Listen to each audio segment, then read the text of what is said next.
दोस्तों, बहुत से लोग सोचते हैं कि पैगंबर मोहम्मद ने 7वीं शताब्दी में इस्लाम की स्थापना की थी, लेकिन मोहम्मद के जन्म से 3600 साल पहले से ही अरब लोग अल्लाह की इबादत करते आ रहे थे। कुरान के अनुसार लोगों ने अल्लाह से अरबी भाषा सीखी। वे रोजाना उनके दर्शन और उनसे बातचीत करते थे और बदले में अल्लाह उनसे कुर्बानी और इबादत की मांग करते थे। इसलिए अल्लाह इस्लाम के संस्थापक हैं। मुसलमान जितना उनसे प्यार करते हैं, उतना ही वे यह भी जानना चाहते हैं कि वह कैसे दिखते थे।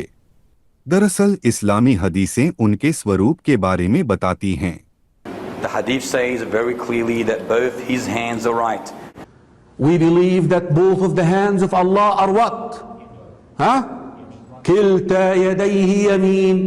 Both of them are right. How? I don't know. Allah tells us about himself subhanahu wa ta'ala that he has an eye. इसलिए अल्लाह के 2 दाहिने हाथ और 1 आंख है। हालांकि इस अंतर का एक कारण है। मैं इसे इस वीडियो में थोड़ी देर बाद समझाऊंगा। लेकिन अभी के लिए अल्लाह कौन है? वह कहां से आया? उसे किसने और कब भेजा? ये वो बातें हैं जिन्हें मैं यहाँ समझाना चाहता हूँ। मैं जो कहने जा रहा हूँ उसे समझने के लिए हमें यह समझना होगा कि हमारी दुनिया कैसे काम करती है। परमेश्वर स्वर्ग में है, हम यहाँ हैं, और शैतान पानी में है। और शैतान नहीं चाहता कि हमें पता चले कि वह समुद्र से काम करता है, ताकि वह चुपके से अपना गंदा काम कर सके। और फिर शैतान पानी में कैसे आया? प्रकाशित वाक्य की पुस्तक हमें इसकी कहानी बताती है।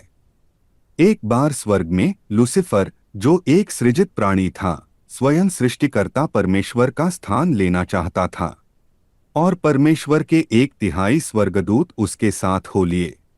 स्वर्ग में युद्ध छिड़ गया। महादूत माइकल ने लूसीफर और उसके साथियों को हराकर उन्हें हमारे ग्रह के पानी में फेंक दिया। हालांकि यह सब परमेश्वर द्वारा आदम और हव्वा को बनाने से भी पहले हुआ था। इसलिए पानी शैतान का क्षेत्र है।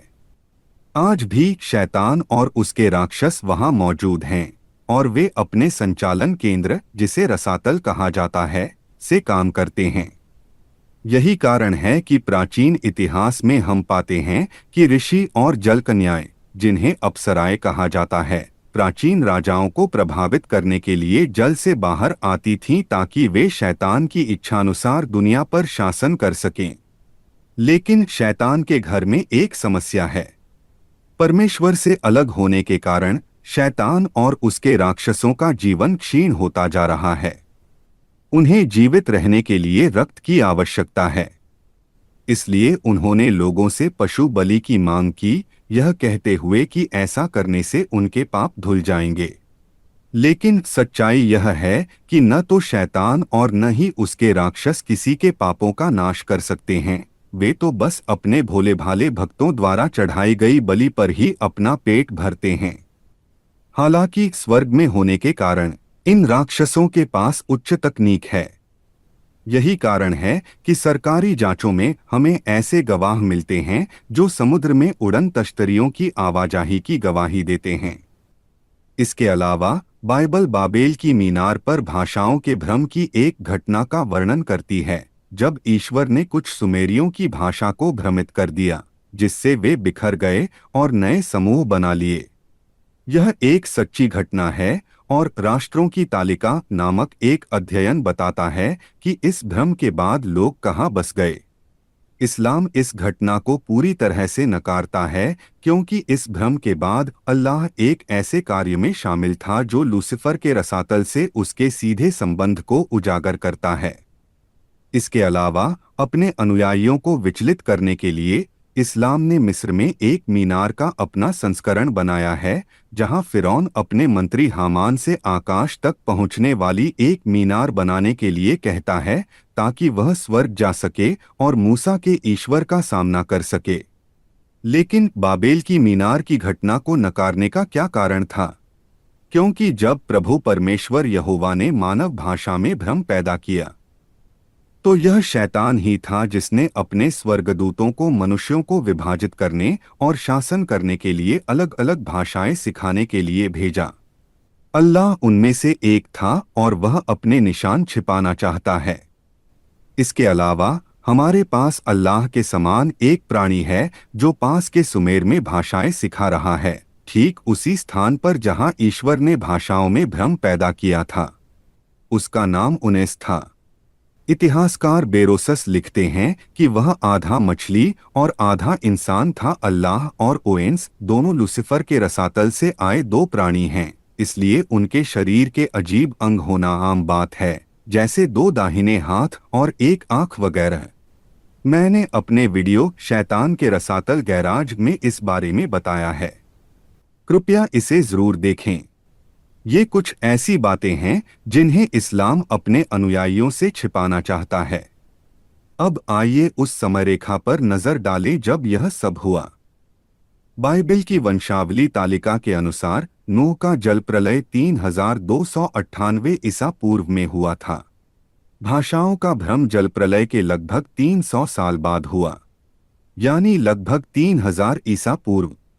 लगभग उसी समय जब ओएंस ने सुमेरियों को भाषा और अल्लाह ने अरबों को अरबी सिखाई, यहोवा परमेश्वर ने इन दोनों क्षेत्रों को सुखाकर एक भारी प्रहार किया।